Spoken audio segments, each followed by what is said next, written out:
All right, so we're on to the second half of our notes, just more examples, just some more complicated questions. So if you look, this is a tougher problem. So these two, hopefully you're still with me, and you're trying these.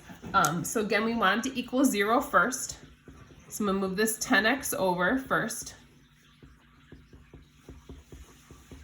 Now these are different than the ones we did on the front side because there's the number in front of the x squared.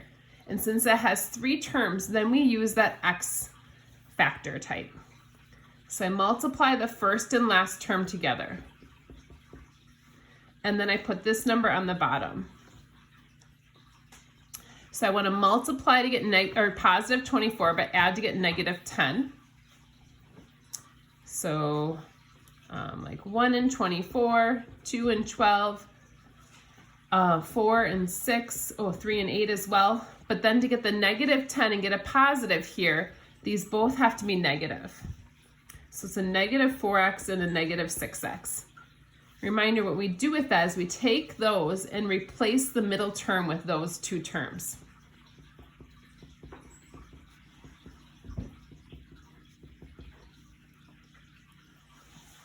So now I'm going to factor this by grouping.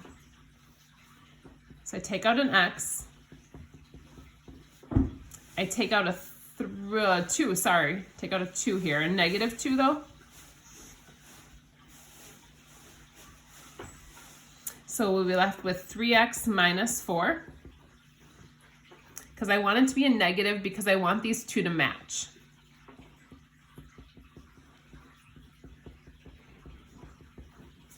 And then I'm going to set each of these factors equal to 0.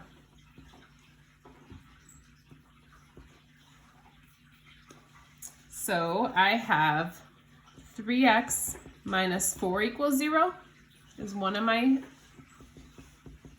equations.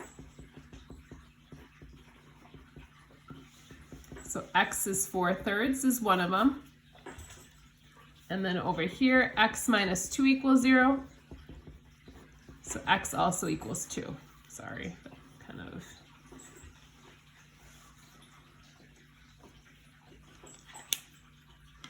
Number 7 is similar to this one. So another example. If you need another example of those, let me know. I can always send you another one. Obviously, there'll be some in your homework. This is 1x squared and 1x squared, so 2x squared. And move this 18 over right away too.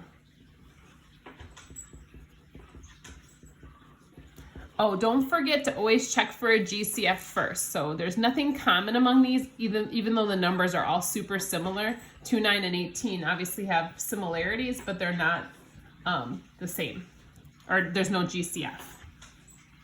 So again, set up, multiply the first and last, put that middle term down there, multiply to get negative 36, add to get 9.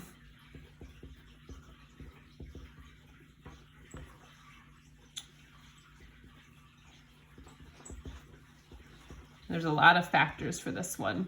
I want to add to get 9. So 3 and 12. So negative 3x, positive 12x. And again, the order you put this in doesn't matter as long as the 12 is positive because of the 9 here wanting to be positive.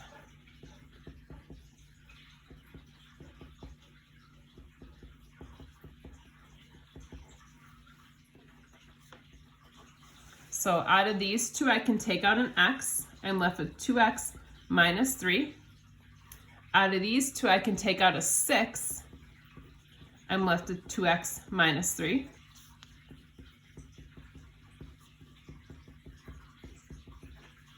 And so I have the same thing twice. I pulled that out and I'm left with this. Now I'm ready to set my equation equal to 0.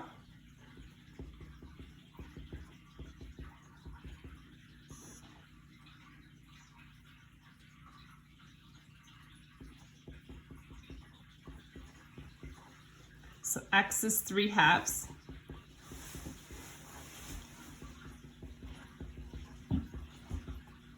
And also a negative 6. All right, so those are those 2 types of x factoring. So it was like the third column on the chart. Now looking at these next two, so another type of problem.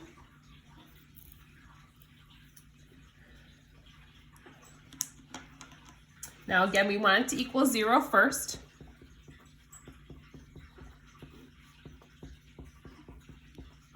Okay, so reminder, if it's two terms, it might be difference of squares. 14 is not a perfect square, but don't forget you should always look for a GCF first. So there is a common factor among these two. They both have an R that goes into them. So we take that R out.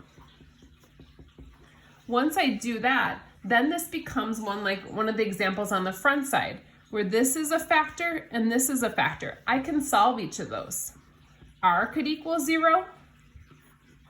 And if you check that, that makes sense. 0 squared is just 0. 14 times 0 is just 0.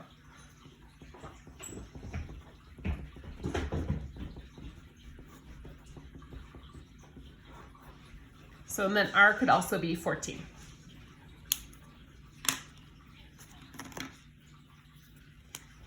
So this is a GCF type factoring.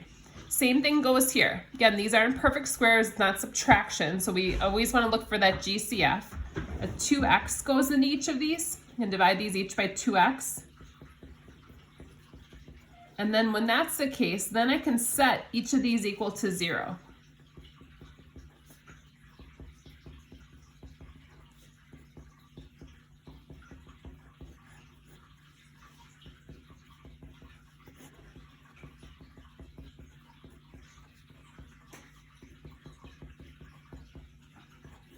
So these are both GCF. So watch out for those. Sometimes I think those are the easiest to miss. And then finally, these last two are actually a different type of factoring as well that we haven't talked about. It does say solve using any method. You can use square roots for these. I'm going to show you guys how to factor them. Hopefully you notice that these are a difference of squares. It's subtraction and they're both perfect squares. So that was the first column we had.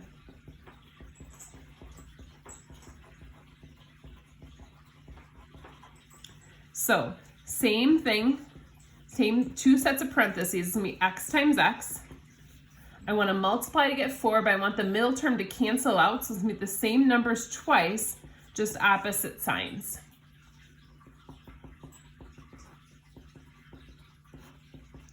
So x ends up being -2. And x is also +2. So there's our two answers. And then finally, last difference of squares problem. They're both perfect squares. 16 is a perfect square, so that's gonna be 4x and 4x. 9, also a perfect square, 3 and 3. So I do a positive and a negative. So I'm going to set each of these equal to 0.